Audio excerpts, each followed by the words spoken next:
पिछले 24 घंटे में दुनिया भर में जो हलचल मची है उससे परमाणु खतरा बढ़ता नजर आ रहा है। यूरोप, मिडिल ईस्ट और कोरियाई प्रायद्वीप में तनातनी चरम पर है। परमाणु युद्ध के खतरे से जुड़ी खबरों के लिए देखिए न्यूक्लियर टेंशन टॉप 9। नाटो देशों की किलेबंदी से भड़के रूस ने फिर न्यूक्लियर हमले की धमकी दी है और कहा है कि उकसावे की हरकत अगर जारी रही तो गंभीर परिणाम होंगे। विदेश मंत्री सर्गेई लावरोव ने भी यूक्रेन की वजह से परमाणु शक्ति संपन्न देशों में विध्वंसक टकराव के संकेत दिए हैं। रूस और नाटो के बीच टेंशन से विश्व युद्ध की संभावना बढ़ चुकी है। रूस फिनलैंड के साथ अपनी सीमा पर तेजी से nuclear capable missile Iskander M की तैनाती कर रहा है। बेलारूस में 2023 में तैनात न्यूक्लियर वेपन यूनिट को भी रूस ने रेडी टू अटैक मोड पर रखा है। पोलैंड ने अमेरिका के परमाणु मिसाइल की अपनी धरती पर तैनाती के संकेत दिए हैं। बेलारूस का हवाला देते हुए उन्होंने कहा है कि ये फैसला नाटो की मजबूती के लिए जरूरी है। यूक्रेन को अमेरिका से लॉन्ग रेंज अटैम्स मिसाइलें मिलने वाली है। न्यूक्लियर अटैक में सक्षम अमेरिकी मिसाइलों की डील की सीनेटर मार्क वार्नर ने पुष्टि की है। एक्सपर्ट के मुताबिक अमेरिका का ये कदम रूस के गुस्से को और भड़का सकता है। अमेरिका और साउथ कोरिया के वॉर ड्रिल से भड़के नॉर्थ कोरिया ने भी न्यूक्लियर वार्निंग दे दी है। नॉर्थ कोरिया की न्यूक्लियर फोर्स ने किम जोंग के सामने वॉर रिहर्सल किया। न्यूज एजेंसी KCNA के मुताबिक इस ड्रिल में डमी न्यूक्लियर हथियारों से हमले की प्रैक्टिस की गई। नॉर्थ कोरिया की न्यूक्लियर वार्निंग पर साउथ कोरिया ने बड़ा पलटवार किया है। साउथ कोरिया के रक्षा मंत्रालय ने कहा है कि अगर न्यूक्लियर हमला हुआ तो जवाबी कार्रवाई में किम शासन का अंत हो जाएगा। गठबंधन की जवाबी कार्रवाई विध्वंसक होगी।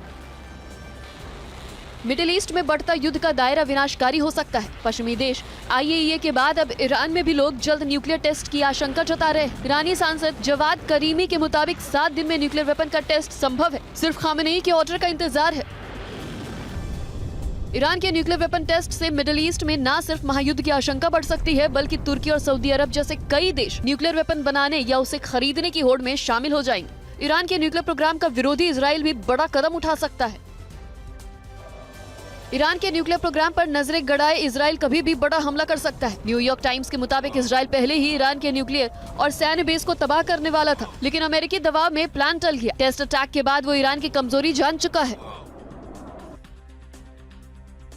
इजराइल के किस इलाके में हिजबुल्लाह ने किया घातक अटैक? बीत लाहिया में फिर क्यों घुसी इजरायली सेना? गाजा और लेबनान के वॉर फ्रंट की बात भी करेंगे क्योंकि विस्फोटक खबरों के लिए अब हम आपको दिखाने जा रहे हैं महायुद्ध टॉप 9।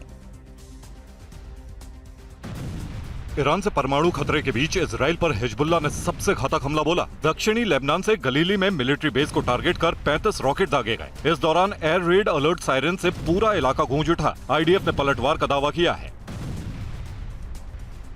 फिलिस्तीन लेबनान बॉर्डर के करीब इजराइल के जासूसी बेस पर भीषण अटैक हुआ। हिजबुल्लाह ने IDF के स्पाई स्टेशन पर रॉकेट से वार किया। यही नहीं, अल वजानी और हानिता में मैनपैड से हमला कर हिजबुल्लाह ने सर्विलांस टावर तबाह कर दिया।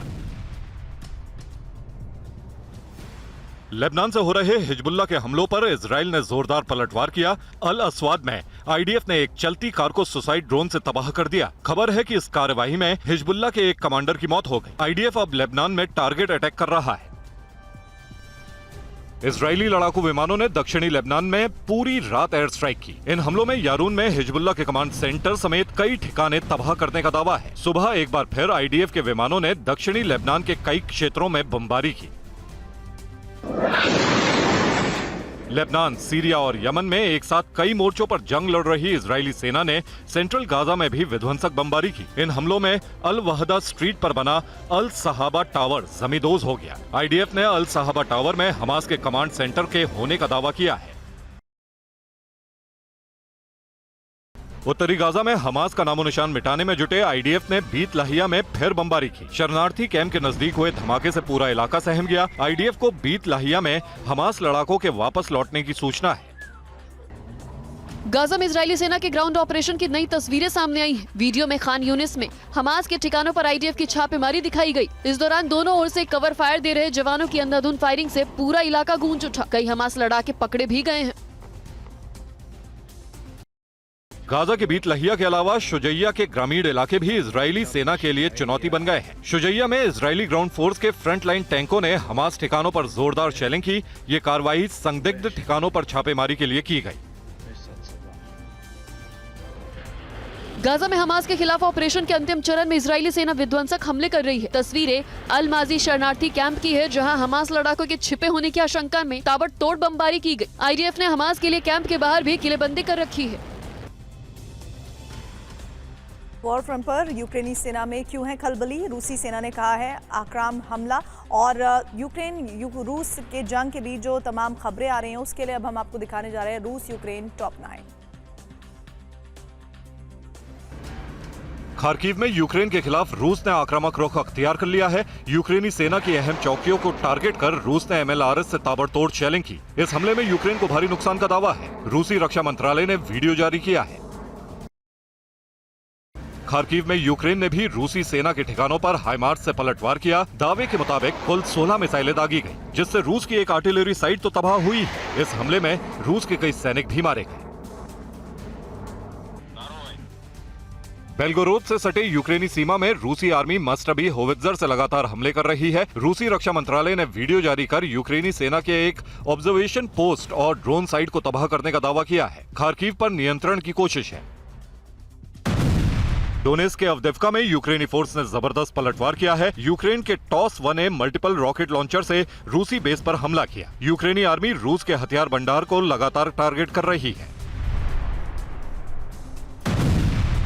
डोनेस्क में आमने सामने की जंग लड़ रहे यूक्रेनी मैकेनाइज्ड ब्रिगेड को तब बड़ी कामयाबी मिली जब पूर्व की ओर बढ़ रहे रूसी ग्राउंड फोर्स और उनके T-72B3 टैंकों को तबाह कर दिया गया। ड्रोन के सटीक हमले में रूसी टैंक आग का गोला बन गए। डोनेस्क, निप्रो और निकोपोल में रूसी हमले से यूक्रेन को भारी नुकसान का दावा है। निकोपोल में यूक्रेनी रडार और S-300 डिफेंस सिस्टम के अलावा निप्रो में 50 से ज्यादा आर्म्ड व्हीकल नष्ट हो गए। 24 घंटे में डोनेस्क में 440 यूक्रेनी सैनिकों के मारे जाने की खबर है।